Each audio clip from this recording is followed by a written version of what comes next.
കപ്പളങ്ങ പച്ചടിയാക്കിയാലോ. ഇതാ ഇങ്ങനെ ചെത്തി ഇങ്ങനെ നീളത്തിൽ ഒരെണ്ണം എടുത്തേ. ഇപ്പം പറിച്ച പച്ചമുളകും കീറിയിട്ടിട്ട് അരിഞ്ഞ് കാണിക്കാവേ. നല്ല പോലെ അരിഞ്ഞു പച്ചമുളകും മുറിച്ചിട്ട് കല്ലുപ്പിട്ട് ഇതാ ഈ ഒരു പരുവത്തിൽ അരിഞ്ഞാൽ മതി. ചെറുങ്ങനെ ഇത്രയൊന്നും അറിയാം. ഇത് അധികമായി കഴിഞ്ഞാൽ ഉടഞ്ഞു പോകും. ഇവർക്ക് തിന്നാനാണ് നല്ല രസം. അപ്പോൾ ഇത് ഈ ഗ്ലാസ്സിന് ഗ്ലാസ്സുള്ള അധികം വെള്ളം വേണ്ട. എന്നിട്ട് ഒറ്റ വിസിലടുപ്പിച്ചാൽ മതിയേ. കപ്പളങ്ങ പച്ചടിക്കുള്ള ഒരു മുറി തേങ്ങ ചുരണ്ടിയത്, അതിലോട്ട് 3-4 സ്പൂണ് തൈര് കൂട്ടി അരക്കുകയാണെങ്കിൽ നല്ല പോലെ തേങ്ങ അരഞ്ഞ് കിട്ടുമേ. ഞാനൊരു 5 സ്പൂൺ ചേർത്ത്. ഇനി വേണമെങ്കിൽ പുളിക്കനുസരിച്ച് ചേർക്കാം.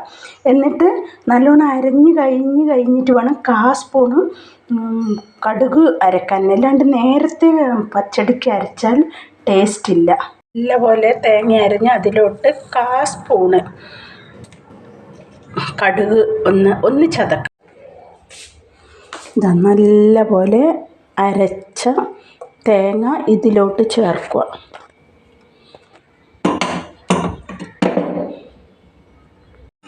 നല്ല പോലെ അരഞ്ഞ തേങ്ങ. പച്ചടി റെഡി. ഇനി ഇതൊന്ന് തിളപ്പിക്കൊന്നും വേണ്ട. ഇത് ചെറുങ്ങനെ വേണമെങ്കിൽ ഒന്ന് തിളപ്പിക്കാം, അല്ലാതെ ഒന്നും തിളപ്പിക്കൊന്നും വേണ്ട ആവശ്യമില്ല. പച്ചടിക്ക് തിളപ്പിക്കേണ്ട കാര്യമില്ലല്ലോ. ഇങ്ങനെ കപ്പളങ്ങ പച്ചടി. ഇനി നല്ല പോലെ ഒന്ന് കടുക് പൊട്ടിച്ച് താളിച്ച് ഇതിൻ്റെ അകത്ത് ഒഴിക്കണം. ഇത്രയേ ഉള്ളൂ ഇതിന് പണി. ഇത് നല്ല പോലെ പൊട്ടിച്ചു. ഇതിലോട്ട് ഞാൻ താളിക്കുവാണ്.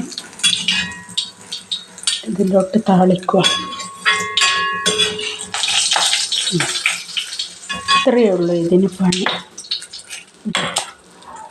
നല്ല കപ്പളങ്ങ പച്ചടി തയ്യാറായി.